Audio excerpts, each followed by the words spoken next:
Spirit speaking, truth seeking, heart reaching, knowledge leaking, seeds sowing, harvest reaping, man of me to me. I have yet to leave, I'm still breathing. To quit, I have no reason. I mean, I'm asleep, but I be trying to live my dream. I cannot even act if it's all easy. Either you gon' do it or you don't. Really, it ain't no in between. Baby, you can ask the sun, it's an everyday theme. Consistency in your routine is how you bring reality. Working like a slave is how I made this masterpiece. Living like a god, I lay at night, I rest in peace. They remember me, but I am not Haram or beef.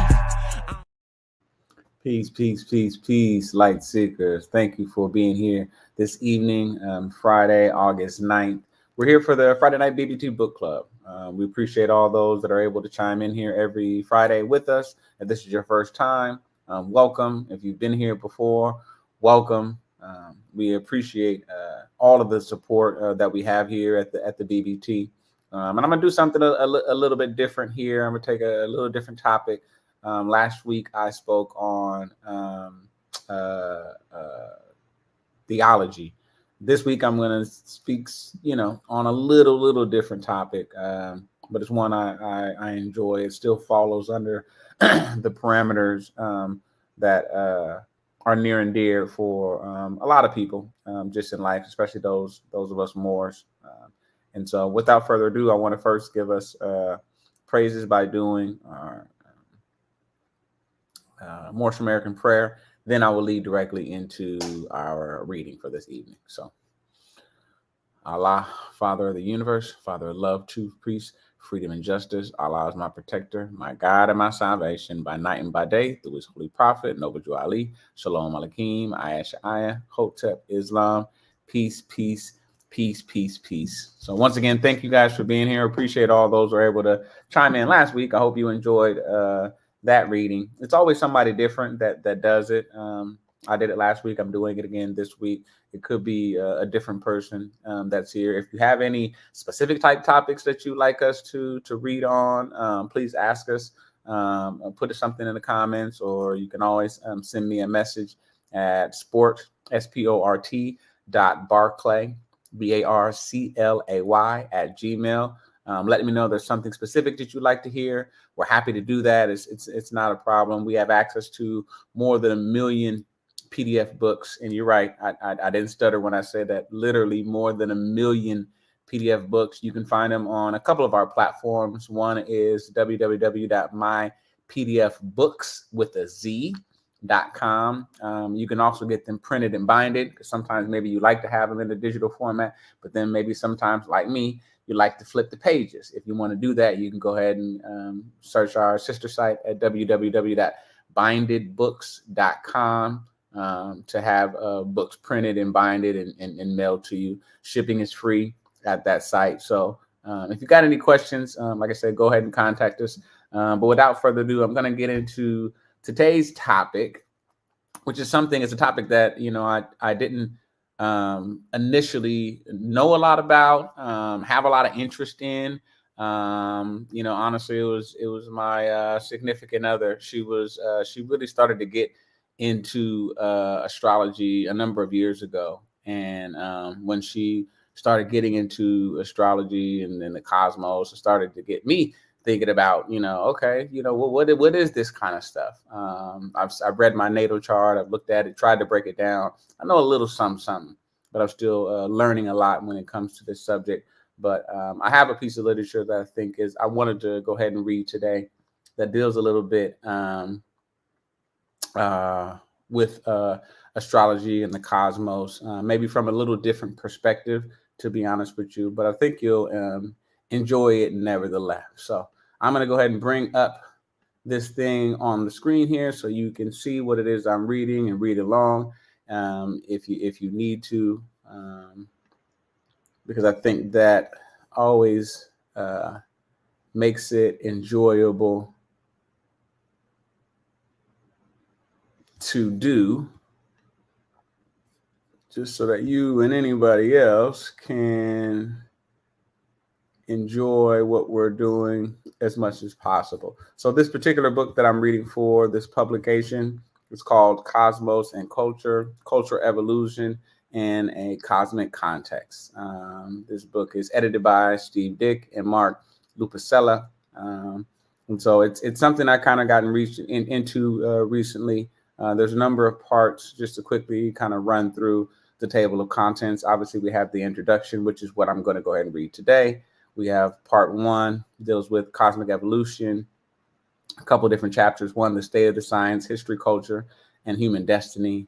And then we have part 2, which deals with cultural evolution, which deals with state of the field, the evolution of culture, the Big Burp and multiplanetary mandate, the Evo Devo universe, which is a framework for speculations on cosmic culture, and then dangerous memes, or what the Pandorans let loose.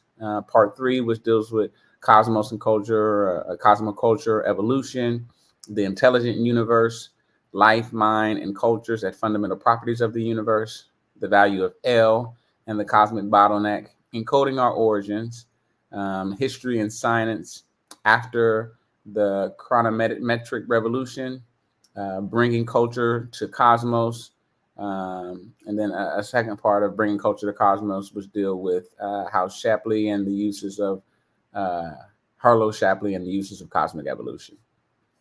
So I'm just going to go into and read specifically the introduction here. Maybe I might get into an aspect of chapter 1. It depends on how long it is. We typically try to keep these readings to less than an hour, just so that we don't ask you guys to be with us for too long, but certainly long enough so you can digest the source material that we're having here. If there are any specific words that I think are important to define, I may stop and do that just for a second, just to provide a broader context towards what we're reading. So, but without further ado, I will get here into the introduction. Cosmic evolution, the idea that the universe and its counterparts, and its constituent parts, are constantly evolving, have become widely accepted only in the last 50 years. It is no coincidence that this acceptance parallels the span of the space age. Although cosmic evolution was first recognized in the physical universe early in the 20th century, with hints even earlier, the relationships amongst planets, stars, and galaxy, and the evolution of the universe itself became much better known through the discoveries by planetary probes and space telescopes in the latter half of the century. And again, this, without it being too complicated, again, I think if you get into astrology and start looking at natal charts and things of that nature, you start studying those things. It's going to seem like a lot at first, but I assure you, once you take a look at it, you can find a lot of information. I used a particular website, www.astrovenus.com. That's astrovenus.com was the website I used to plug in your data, and then it brings it up for you. And then that kind of started me down my journey to be able to kind of dive into it a little bit more so I can understand it. I continue. It was also during the last 50 years, a century after Darwin proposed that evolution by natural selection applies to life on our own planet, that researchers from a variety of disciplines begun to seriously study the possibilities of extraterrestrial life and the biological universe. Considering biology from the broader cosmological perspective has expanded biological thinking beyond its sample of one straitjacket incorporating biology into cosmic evolution. Astrobiology is now a robust discipline, even though it has yet to find any life beyond Earth. And just really quickly, while I'm pulling this up, just because I want to be able to define this specific definition when it comes to astrobiology. And astrobiology is an interdisciplinary scientific field that studies the origin, the evolution, distribution, and the future of life in the universe.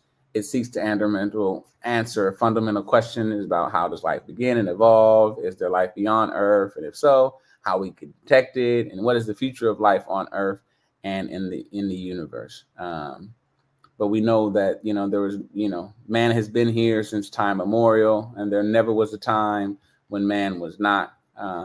And so it's important to recognize that we will always be here, and all these studies just do is provide us with a better understanding of ourselves, our connection to the universe, and how amazing life has been created for us. I continue. But there is a third component to cosmic evolution beyond the physical and the biological. Even if we only know of culture on one planet so far, cultural evolution has been an important part of the cosmic evolution on Earth, and perhaps on many other planets. Moreover, it also dominates the other two forms of evolution in terms of its rapidity. Humans were not much different biologically 10,000 years ago, but one need only look around to see how much we have changed culturally.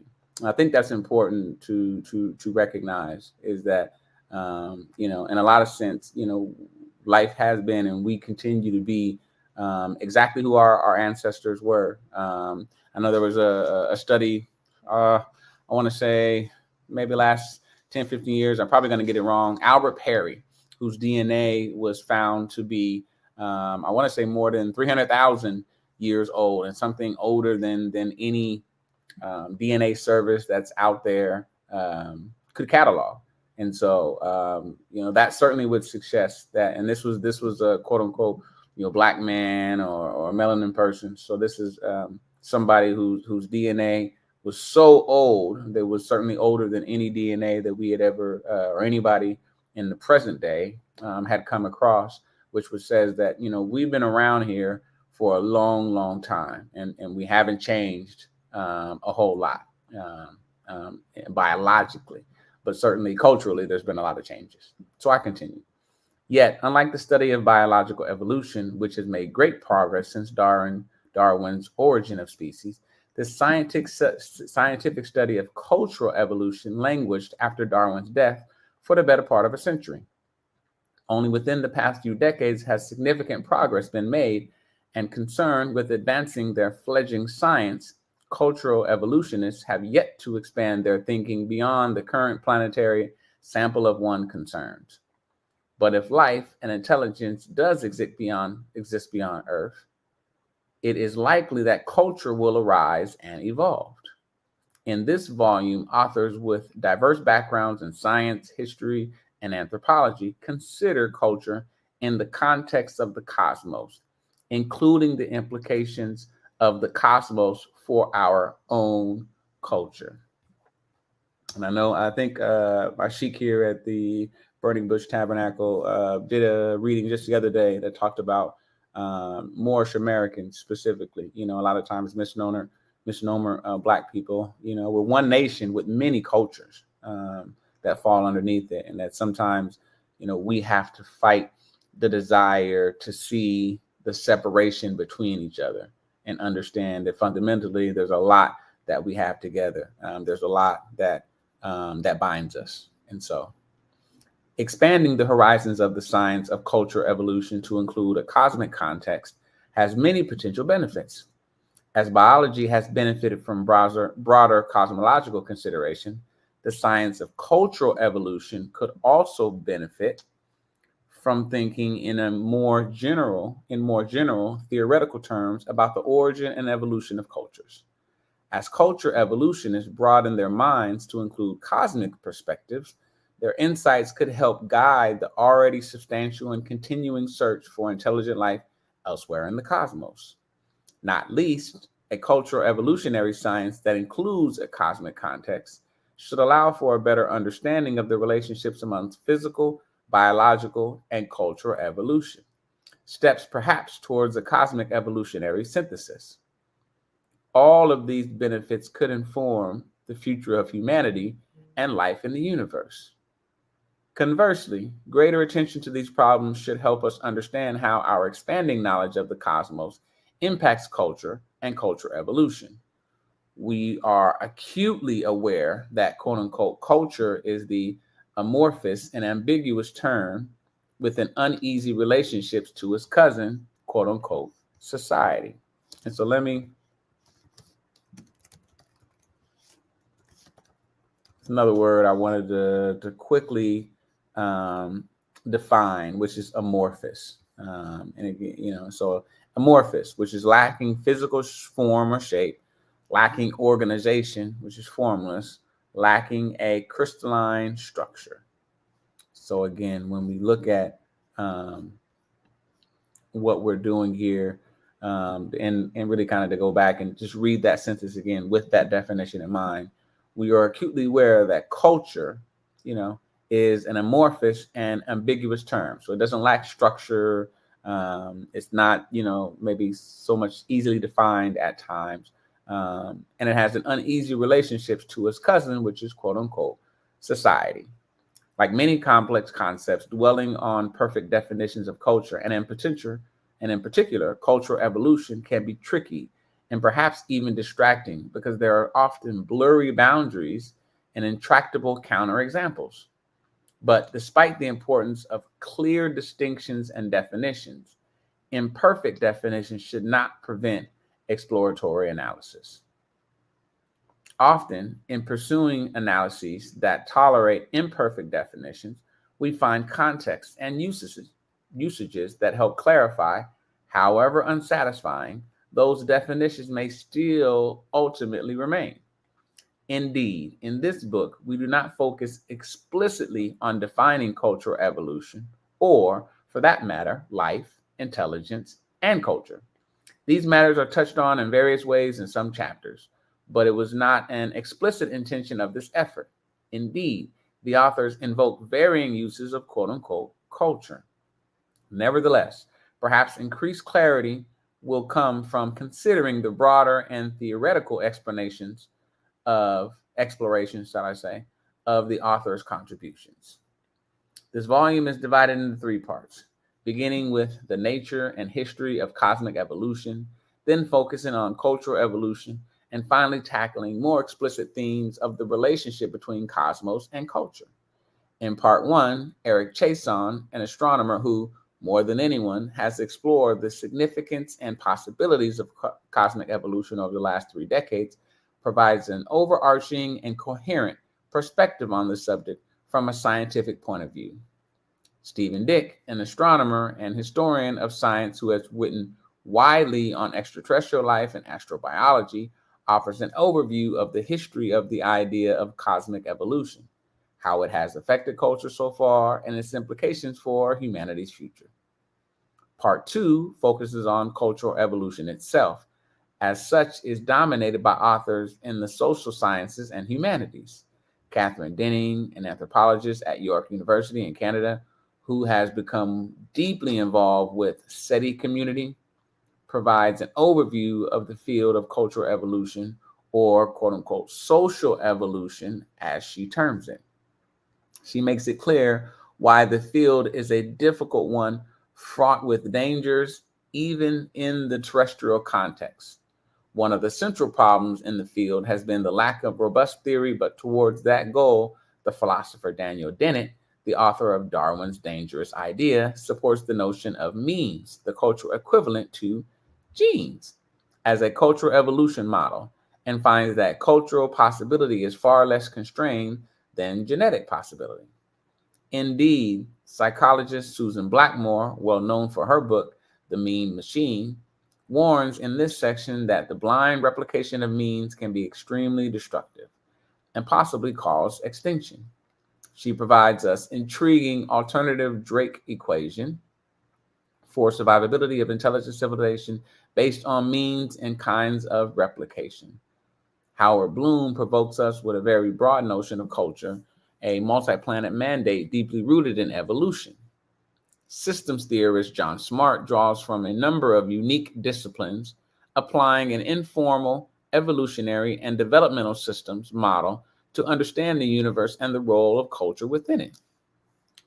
NASA engineer and scientist Mark Lupicelli opens part 3 by exploring a framework for the relationships between the cosmos and culture, and offers a quote-unquote cosmocultural perspective whereby the coevolution of cosmos and culture gives rise to cosmic value. But why worry about the cosmos and culture? Physicist Paul Davies argues that life, mind, and culture are of fundamental significance to the grand story of the cosmos because life is based on a universal Darwinian mechanism that has allowed the cosmos to generate its own self-understanding through science, rational reasoning, and mathematics that may ultimately lead to a cultural evolution on a large enough scale to allow the universe to both create and steer itself towards its destiny.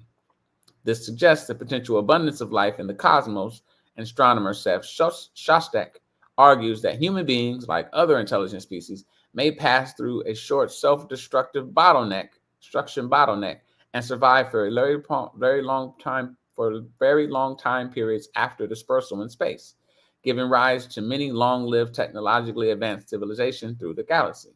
If so, one of the greatest questions is whether humans can communicate with extraterrestrials. And Doug Vakoff, a psychologist at the SETI Institute who is written broadly on interstellar communication, explores the potential utility of using our understanding of cosmic evolution to communicate with extraterrestrial intelligence. And I know this might seem like it's, a whole bunch of overly complicated mumbo jumbo. That maybe for some isn't very interesting. I find it actually, rather interesting. I mean, again, we understand from, ancient teachings and ancient philosophies that, as above, so below, meaning what's in the cosmos above us is what actually is inside of our makeup as physical beings, that we get to see. So it's not, I think, so crazy to, hypothesize or think that, there would be an opportunity for us to be connected to the universe, not just here on, physical land, but also in the cosmos. And so, again, I find this whole topic very fascinating to me, and hopefully, you do as well.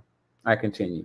Historian David Christian argues for using cosmic evolution in an expanded view of history he terms, quote unquote, big history. But the place of humans in the scheme of cosmic evolution remains problematic, in part because we lack definitive evidence of extraterrestrials, in part because we cannot fathom our human future. Complexity theorist James Garwin suggests our transhuman future might be mimetically engineered using an quote unquote intelligent universe worldview, which would contribute to a benign future for humans who will not likely be a dominant force in the future. Finally, the volume concludes with paired articles by Stephen Dick, who plays out one specific scenario of post-biological universe that results from taking culture and the cosmos seriously, and by Joanne Palmieri, a historian of science who examines a specific case on how one far-seeking astronomer, Harlow Shapley, took the cosmos seriously as an element integral to our terrestrial culture. In the end, at least 4 general themes emerge from this volume. 1. Long-term cosmic perspectives can be theoretical and practically illuminating for reflecting on culture. 2. Cosmology deeply affects and informs culture. 3. Culture may have surprising significance in overall cosmic evolution. And 4. Expansion into the wider universe is an important, perhaps critical endeavor. It is our firm belief that these are themes that can and should be more deeply investigated as our terrestrial culture learns more about the cosmos around us. While we have certainly fallen well short of exhausting the subject, we have nevertheless attempted an initial exploration of perspectives from a variety of thinkers and practitioners. The material is based towards natural and scientific perspectives and arguably towards mechanistic and perhaps reductionist views, e.g., means and a mechanism of cultural evolution. Eastern perspectives are not properly represented, but perhaps will be in the future. This book is one of several of the societal impact of spaceflight in the Natural History series, and is directly relevant to NASA's mandate to, quote unquote, provide for long-range studies of the potential benefits to be gained from the opportunities for and the problems involved in the utilization of aeronautical and space activities for peaceful and scientific purposes. Much of NASA's work may be seen as filling in the gaps in our knowledge and of cosmic evolution. Perhaps the largest gap is still very much open question of whether humans are alone in the universe and what this means for humanity. We hope this book will stimulate a more serious field of inquiry into how culture and cosmos relate, based not only on how we understand our own cultural evolution, but on a broader theoretical grounds as well. It is only a first tentative step towards the scientific study of the relationship between cosmic and cultural evolution, of placing the rapidly growing science of cultural evolution within a cosmic context and urging a greater application of the role that the cosmos should play in our culture. And I know that's a lot to try to digest, certainly in the first thing. And so I may spend a couple of minutes just kind of reading a little bit of part one, just to kind of help you give maybe a broader context of what this author is trying to convey with this piece of literature. So part one, the cosmic context. Chapter one, cosmic evolution, state of the science. Evolution, broadly considered, has become a powerful unifying concept in all of science, providing a comprehensive worldview for the new millennium.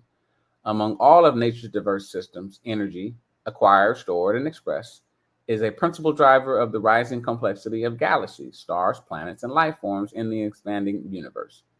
Our cultural curiosity is both a result of and a key to understanding myriad cosmic evolutionary events that have shaped our material origins. Introduction. Emerging now from modern science is a unified scenario of the cosmos, including ourselves as sentient beings, based on the time-honored concept of change. Change does not seem to be universal and ubiquitous in nature, much as the ancient Greek philosopher Heraclitus claimed long ago that everything flows and nothing stays. Nowadays, we have evidence for virtually everywhere. Some of it is obvious, others subtle. From galaxies to snowflakes, from stars and planets to life itself, scientists are weaving an intricate pattern penetrating the fabric of all natural sciences, a sweepingly inclusive worldview of the order and structure of every known class of objects in our richly endowed universe. Cosmic evolution is the study of the many varied developmental and generational changes in the assembly and composition of radiation, matter, and life throughout all space and across all time. These are the changes that have produced our galaxy, our sun, our earth, and ourselves. The result is a grand evolutionary synthesis bridging a wide variety of scientific specialties, physics, astronomy, geology, chemistry, biology, and anthropology, amongst others. A genuine narrative of epic proportions extending from the very beginning of time to the present, from the Big Bang to mankind. While entering this new age of synthesis, today's researchers are truly embracing interdisciplinarity.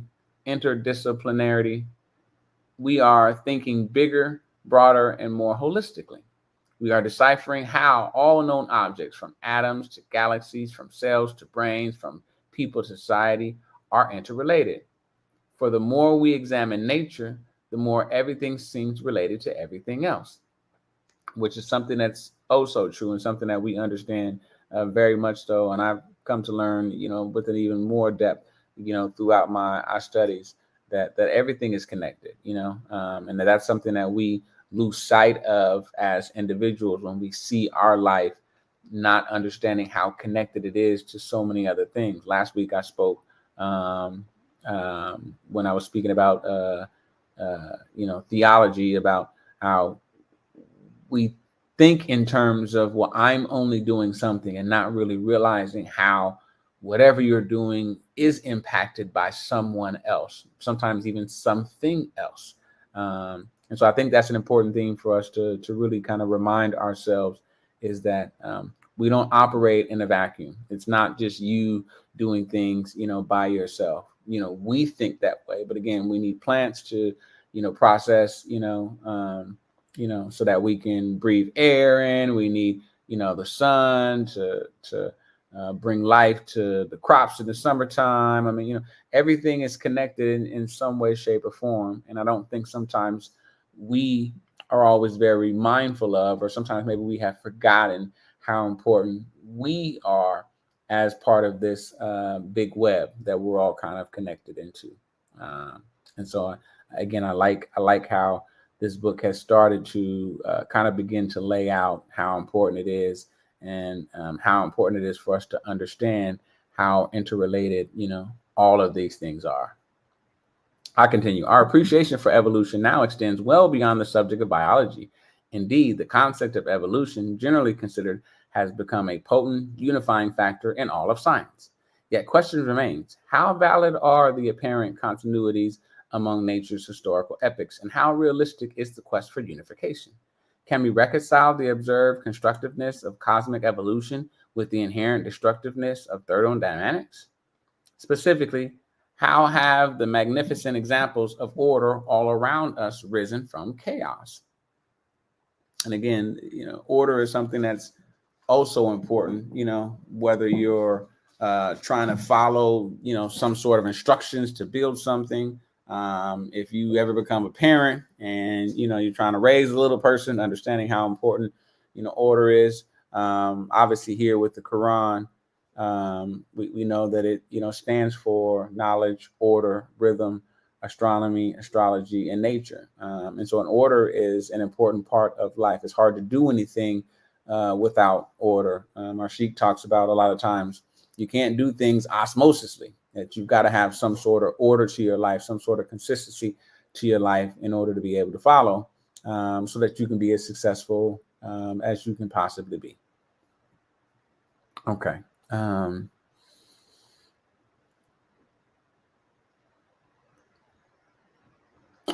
Yeah, questions remain. How valid are the apparent continuities of nature's... Oh, actually, I read that already.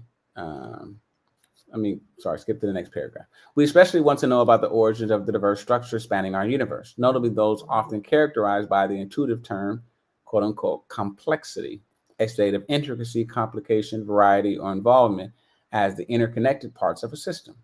Particularly intriguing is the rise of complexity over the course of time, indeed dramatically so within the past 500 million years since the start of the Cambrian era or Earth, resembling a kind of Neoplatonism. I'm not sure if I'm saying that word right at all.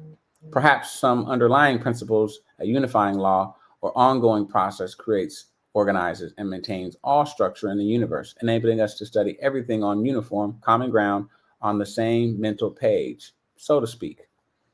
Recent research, guided by the notions of mathematical elegance and bolstered by vast new observational databases, suggests affirmative answers to some of those questions.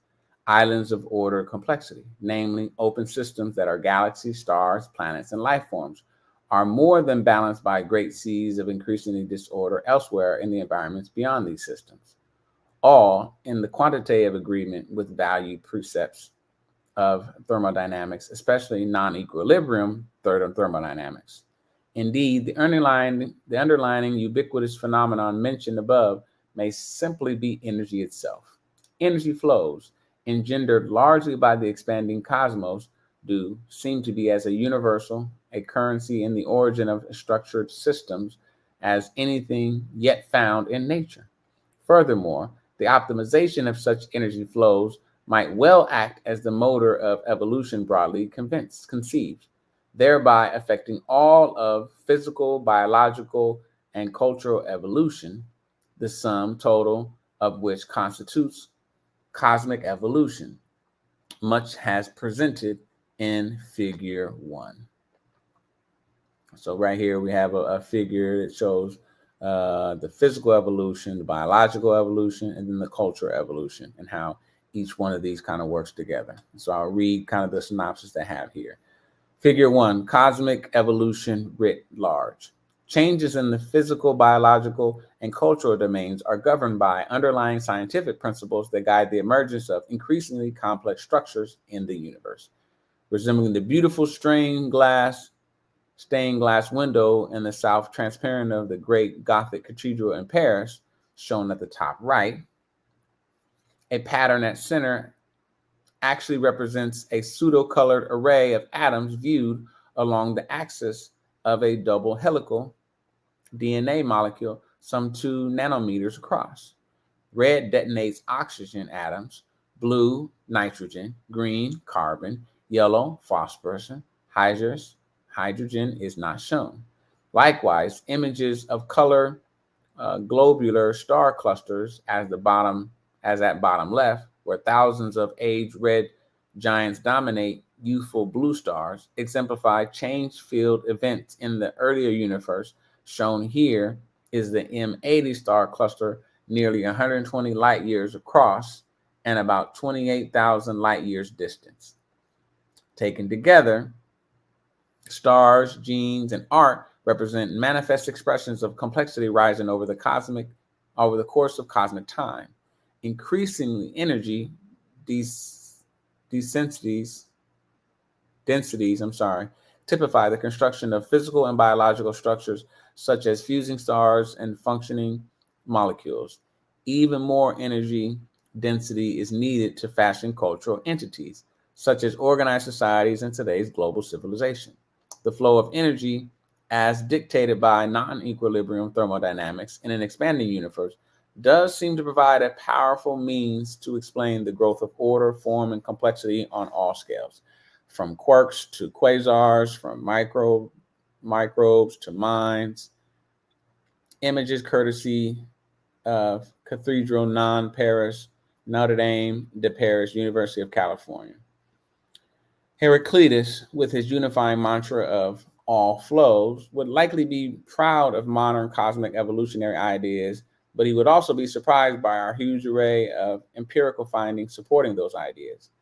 Others have been down this path before, most originally perhaps the 19th century encyclopedist Robert Chambers, who anonymously penned a pre-Darwinian tract of wide insight, and the mid-20th century astronomer Harlow Shapley, whose cosmography went well beyond biology by classifying all known structures according to dimensional size and scale.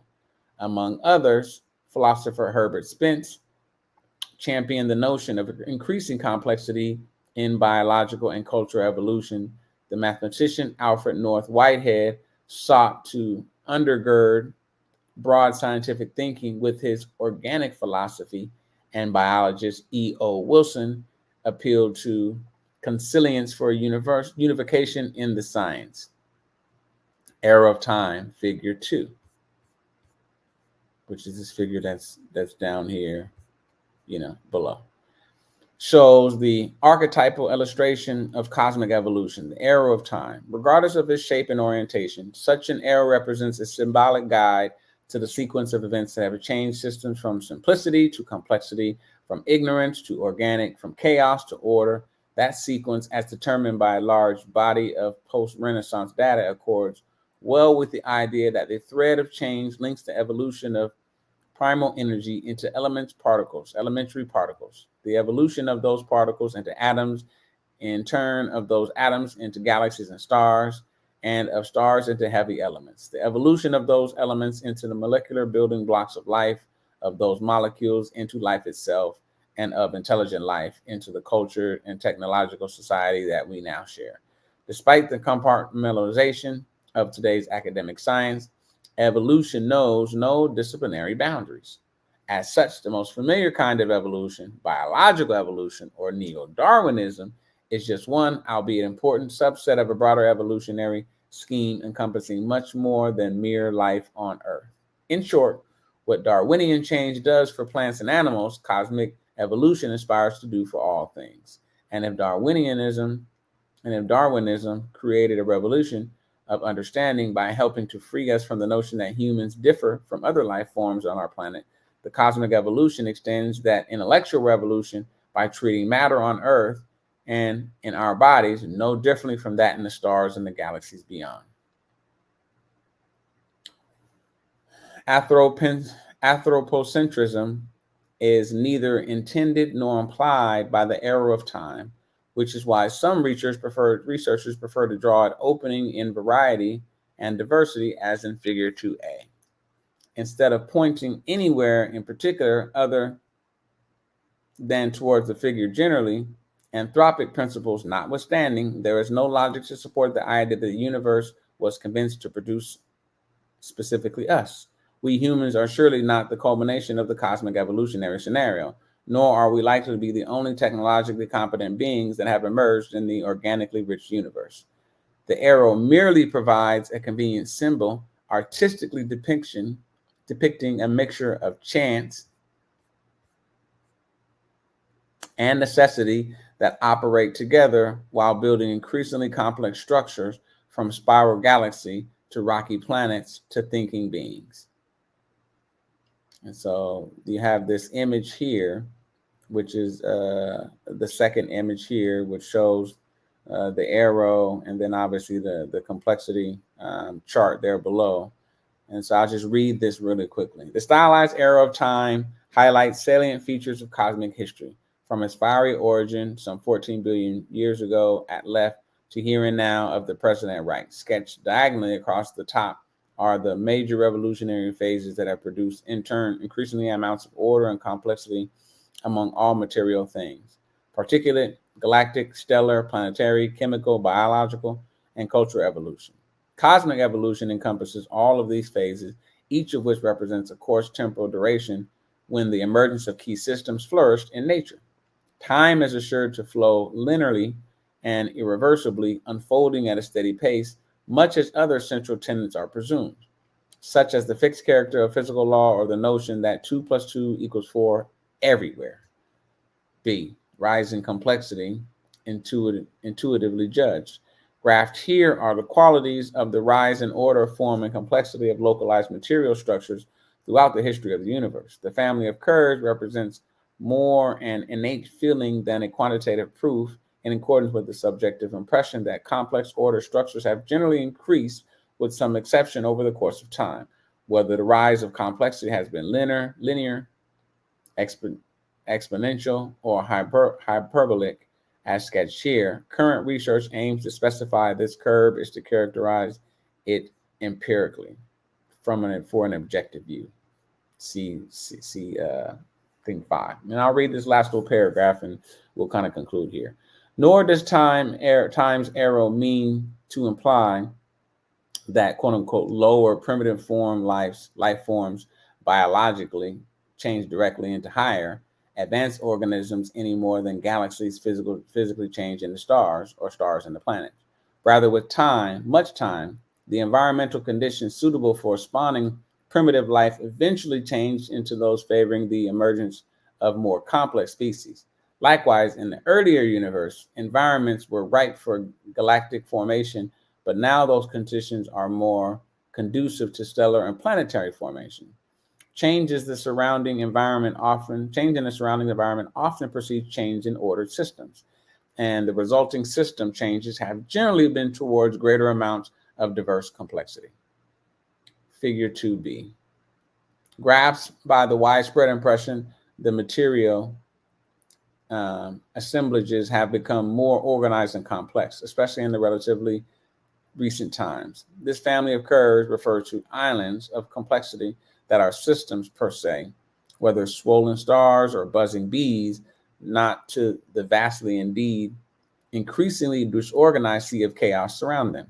Modern science aims to explain the rise of complexity, and to do so with known scientific principles that avoid mysticism, vitalism, creationism, and the like.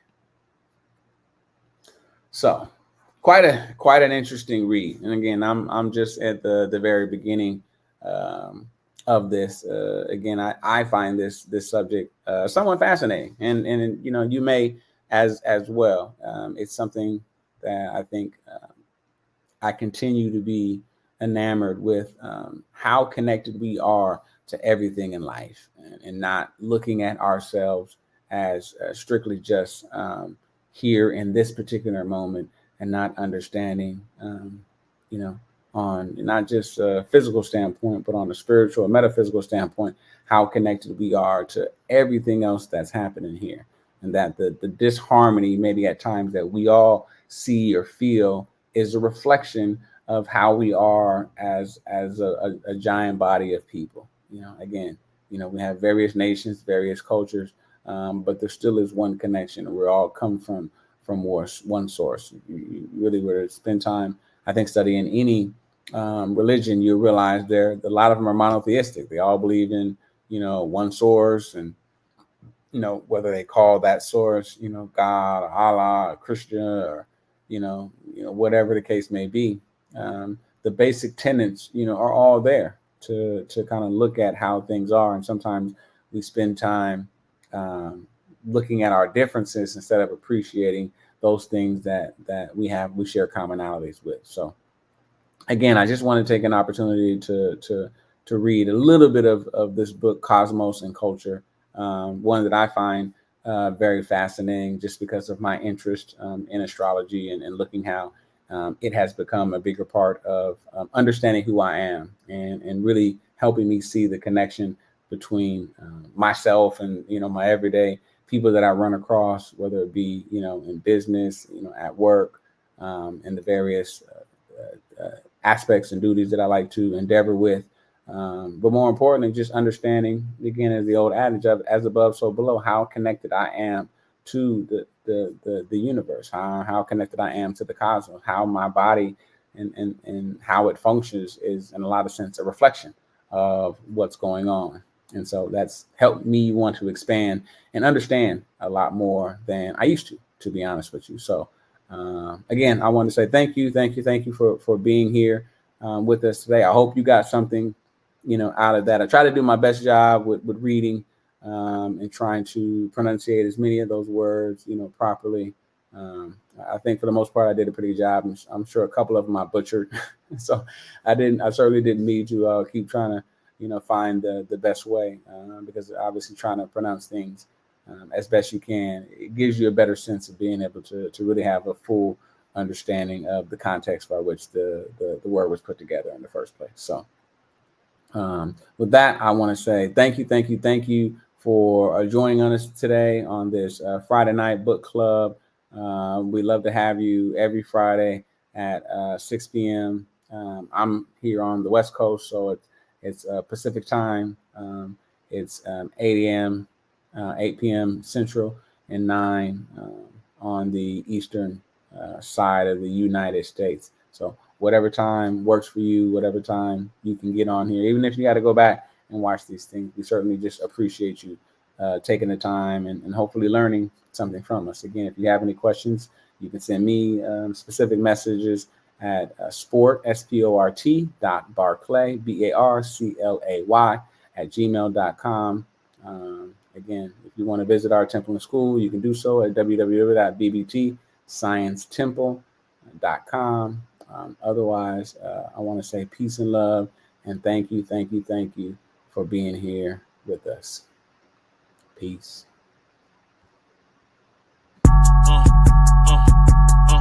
I'm a spirit speaking, truth seeking, heart reaching, knowledge leaking, seeds sowing, harvest reaping, man of meager meaning. I have yet to leave, I'm still breathing. To quit, I have no reason. I mean, I'm asleep, but I be trying to live my dream. I cannot even act if it's all easy. Either you gon' do it or you don't. Really, it ain't no in between. Baby, you can ask the sun. It's an everyday theme. Consistency in your routine is how you bring reality. Working like a slave, that's how I made this masterpiece. Living like a god, I lay at night, I rest